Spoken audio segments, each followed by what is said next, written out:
G'day everyone. Well, we have just started our study in the book of Genesis. We've looked at chapter 1, and if you're going to boil it down to anything, you might say it was about the construction of the universe itself, and we're in good company there today. I'm sitting here in my garage.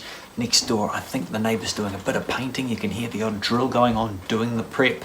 Over the way, I've heard the odd skill saw, so look, everybody's in the creative mood. Hey, in this video, I want to talk a little bit about how the world around us does agree with the biblical account, how it makes sense when you look at just, well, the way things work. In particular, I want to talk about the fine-tuning of the universe. Now that, as you can tell, is a really, really big subject. So I'm deliberately going to be light touch about it and hopefully give you a basis for a bit of further investigation of your own, but also just a sense of why the book of Genesis is reasonable, why the big basic premise behind the opening chapter, that there is a God who made everything, is a reasonable proposition. Now I want to start by reading you a passage from a book I bought a couple of years ago, and it goes like this. The chapter title is Did the Universe Know We Were Coming? Imagine entering a hotel room on your next vacation. The CD player on the bedside table is softly playing a track from your favourite recording. The framed print over the bed is identical to the image that hangs over the fireplace at home. The room is scented with your favourite fragrance. You shake your head in amazement and drop your bags on the floor. You're suddenly very alert. You step over to the minibar, open the door and stare in wonder at the contents. Your favourite beverages, your favourite cookies and candy, even the brand of bottled water you prefer.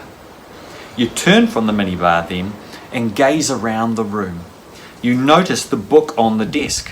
It's the latest volume by your favourite author. You glance into the bathroom where personal care and grooming products are lined up on the counter, each one as if it was chosen specifically for you. You switch on the television. It is tuned to your favourite channel.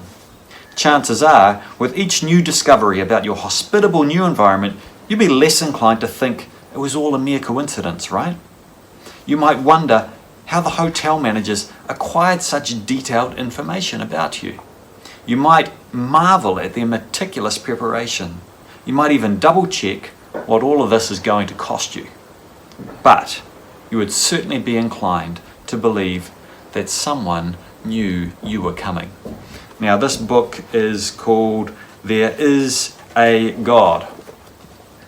But it's not by an author you might necessarily expect. The subtitle is How the World's Most Notorious Atheist Changed His Mind. And that man was a man by the name of Anthony Flew. He was a very prominent philosopher and spent most of his life arguing that there simply isn't evidence for God. But he changed his mind, and one of the reasons that changed his mind was the delicate balance, the design he could see in the universe itself. Now, some of Flew's examples are now a little out of date. For example, the CD player, we have one of those in our house, but it's consigned to the garage. If I saw one of those in my hotel room, I don't think I'd guess that it was made for me. But you can get the general point that he's making. The universe as we know it is fine-tuned for life. In particular, there are four fundamental forces that point in that direction. The first one, you all know really well, it's gravity. And gravity is actually pretty weak. We defy it every day, and scientists have discovered that it actually has an infinite range, which is pretty helpful if you want to go to the shops or North America or Asia or anywhere in the world, because you're not going to run out of gravity. Now, the second force you'll also know pretty well. It's electromagnetism. We have harnessed it for things like electricity. It makes things come together and push apart again. And like gravity, it has an infinite range. Now, the third and the fourth forces you might not know so well. The first one is one of my favorites. It's called the strong force. That's a great name, right? And as the name suggests, it's incredibly powerful. It's thousands of trillions of times more powerful than gravity. But here's the key thing. It only operates at the tiniest scale, the scale of an atom. It holds the nucleus of an atom together. And I don't know why I'm really doing that, because that is not how big an atom is. It's much smaller than that, of course. But that brings us to the fourth force, which is called the weak force. It's like the little brother force. And this force also operates at the level of the atom, but at an even smaller range, about 0.1% the diameter of a proton. If you don't know what that is, it doesn't matter. Just think impossibly small. And what it does is it causes particle decay. It causes the nature of the atom itself to change over time. Now, all of those things have to be in perfect balance for the universe to work. It's a bit like this old radio. If you look closely, you can see it's got 4 dials, and now it no longer works, but once upon a time, those dials had to be set in just the right place for you to be able to listen to it. Now the thing is, the universe is much more sensitive than a radio. With a radio, you can get it roughly right. Lots of things can be, a little here, a little there, but you'll get something. The universe, on the other hand, is super fine-tuned. And if you adjusted any of those 4 fundamental forces of the universe by the most minuscule imaginable fraction, we simply would not exist.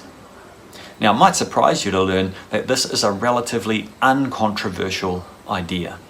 The great physicist Stephen Hawking put it this way: the remarkable fact is that the values of these numbers, the settings of gravity and electromagnetism and the strong force and the weak force and many other forces, in fact, that we see, the fact is that those values seem to have been very finely adjusted to make possible the development of life.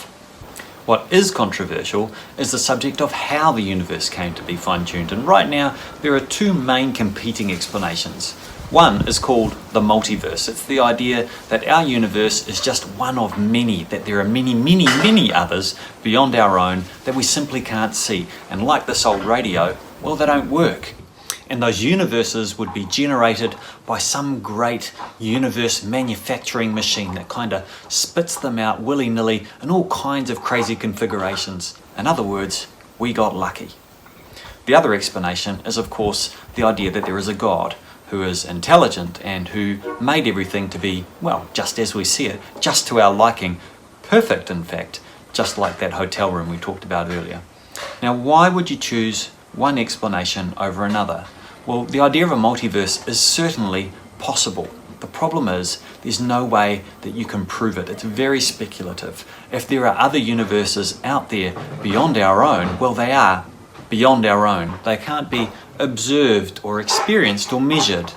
A universe-generating machine would also have to be fine-tuned itself in order to be something like, well, a radio factory. Even if it produced many, many radios that simply don't work, it would itself have to be functional and capable of creating things with all of those different forces and all of their different configurations. On the other hand, our everyday experience of beautiful, sophisticated, functional objects, where it's a power drill or a radio that does work, or a beautifully created hotel room, a phone, a watch, you choose it. In our experience, things that are beautiful and sophisticated and fine are the product of intelligent design. And so that's an inference that we can make positively based on our everyday experience. If we were able to see somehow this multitude of other universes out there that just don't work, we'd have a really good reason to believe maybe we did just get lucky. It'd be like winning the lottery. But the thing is, we have a sample of one. We have one beautiful, incredible, sophisticated universe that really does work. And in our experience, when things are so convenient, when things work so well for us, the better they work for us, in fact, the more likely we are to attribute their existence to deliberate, conscious design. Here's the thing. When we look at the world around us, we don't see a world that is fundamentally chaotic, where a few things happen to have gone right.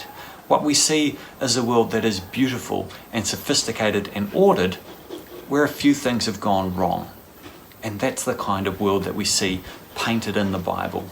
In the first and second chapters of Genesis, we see a God who creates things and declares them to be good, to be beautifully balanced, just like physics tells us is that the world is like all around us. King David said, "The heavens declare the glory of God. The skies proclaim the work of his hands. Day after day, they pour forth speech. Night after night, they display knowledge. There is no speech or language where their words are not heard. Their voice goes out into all the earth, their words to the ends of the world. Creation tells us something. It tells us something about how it came to be. Maybe it's time to tune in to what God might be saying to you through the wonder of the world that he's made.